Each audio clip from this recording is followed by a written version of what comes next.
यौ कथी नीक रहब, सब दिन हालचाल पूछै छी अहाँ, की नीक रहब। बिज्जू आम जे फड़ल अइ, गुच्छा के गुच्छा फड़ल अइ, तुबै आम आ ओकरा तो न गाछ छै कनि नमहर, अपने से तोड़ि नहि सकै छी।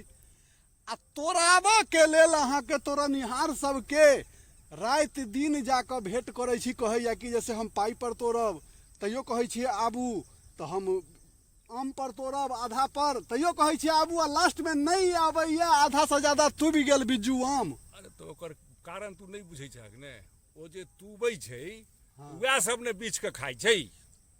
हाँ, तू क्या घड़ी बिछल आबै छक से हमरा कह पहिने। हमरा तऽ फुर्सतिये नहि रहैया तऽ की तोरा बुझब। फुर्सते नहीं छै तो ओ तोड़तै तऽ तू मान ला आधा दऽ देबहक, हाँ। चाहे 100-200 रुपैया दऽ देबहक, हाँ ठीक छै ने। हाँ। तो ओ तऽ ओकर खत्म भऽ जेतै। आ ओ सब जे छै से भिनसरे तू गाछी में आबो ने 3 बजे, हाँ सब झोरा भरि के केओ आधा बोरा भरि के बीछ के लऽ कऽ चलि जाइ छै, तो तोड़तै कै लेल। हाँ, भोर कऽ अबै छियै गाछी तऽ एकटा आम नहि अरे तो खसल भोरे रहैया। बीछ के सबटा लऽ गेलै। आ देखै छियै ओतऽ 5 गो आम छला, ओतऽ 4 गो आम छला, ओ आम नहि अइ। अरे तो ओ आम तो तोहर ओ लऽ गेलै बीछ के, आम खसि पड़लै, आ ओहिके बादो तू पूरा दिनो भरि नहि छह गाछी में।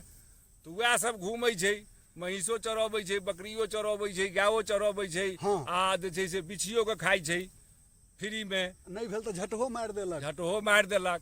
आ आम के जे छै से देखक, जे केओ आदमी देने छै धोआ वाला के ओगरिया, ओकर जे हाल छै ओकरा कहै छै तऽ कहै छै मालिक अपने तोड़वा लिअ। अपने तोड़वा लिअ, बाजार में रेट नहीं छै, रेट नहीं छै। बाजार में रेट नहीं छै, कहै छै मालिक अपने तोड़वा लिया अहीं खाओ। हाँ बुझला। ओ तोरा किशुनभोग, बम्बई, मालदह, ई 3 गो आम वो सब तोड़ै छ। हाँ जे आ शुरू में तो तोड़लकै जे अगता पाका वाला, हाँ। ओहिमे ओकरा सबके दाम भेटलै। दाम आब भेटलै। एखन दाम जे छै से खसल छै। हाँ कोनो व्यापारी कहे जे कैरेट खाली नहीं है, बाजार लऽ जाइ छी फेर वापस लऽ अबै छी। हाँ किसिम किसिम के समस्या छै एखन आम के, तो सब ठाम तऽ किसाने ने मारल जाइया।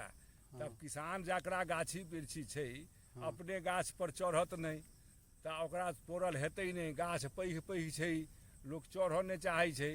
पुरना जमाना में लोग गाछ वृक्ष पंगबै छलै, आब गाछ वृक्ष पांगऽ वाला नहीं भेटै छै। तऽ किसिम किसिम के समस्या छै। आगू आगू और देखक, ई सब विकास के कारण छै। हाँ